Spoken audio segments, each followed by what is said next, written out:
Rights को आपण मानक स्वागत। दर्शक बंधु आज एपिसोड रे आमे सुनिबा सस्मिता बटुंग स्वरचित कविता लुह।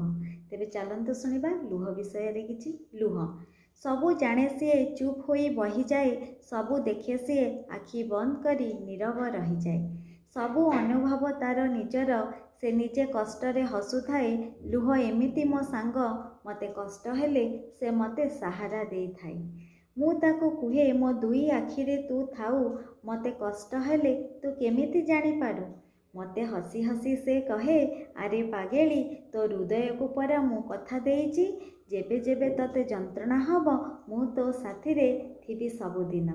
तो ओठ जेबे किछि न कहि पारिबो, जेबे तो छाती तळ हृदय कष्ट सही न पारिबो, सेबे सेबे मते तू पाइबू, जेबे जणे तो आखि देखी तो कष्ट न बुझी पारिबो।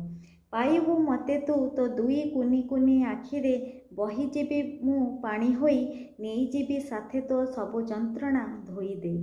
पुणी देवी तते मु साहस तू हारिबा पाई नुहे, तो जीवनर संघर्ष पाई। तू जे नारी कष्टरे एकेला कांदी, पुणी साहस बांधी करी आगको बढ़ू, सबु समय रे निजर परीक्षा दबा पाई। वास्तविक कविंकर रचना बड़ चमत्कार अटे। अत्यंत चमत्कार शब्द संयोजन से लुह को वर्णना करिसें। सतरे दर्शक बंधु लुह पाई तो मो मन में किसी भाषा ना, कहीं प्रत्येकंकर लुह निज प्रत्येक एक नूतन शब्दकोश सृष्टि करें। तेरे दर्शक बंधु मु खाली एतिकी कहीपरि बहीगले से पानी दिटपा झरना एई सुंदर मुकुता। तेज आज भिडटी आपन को किपरि लागिला निश्चिंत कमेंट करेंगे। ये लुह कविता भी आपन को किपरि लागिला आम सहित कमेंट करी निश्चिंत शेयर करेंगे। यही चैनल को लाइक शेयर सब्सक्राइब करदेवे।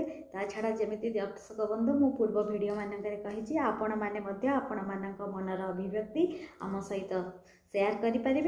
शेयर कले आम ये चैनल माध्यम उपस्थापित करूँ। तेज आम सहित किपरि जोगाजोग करवा आपण मानकर लेखा प्रकाश करने तले डिस्क्रिप्शन में लिंक अच्छी, जल्दी जाई देखी दिंतु और आम चैनल टी को यथेष्ट भल पाइबा दिंतु। रहुची नमस्कार।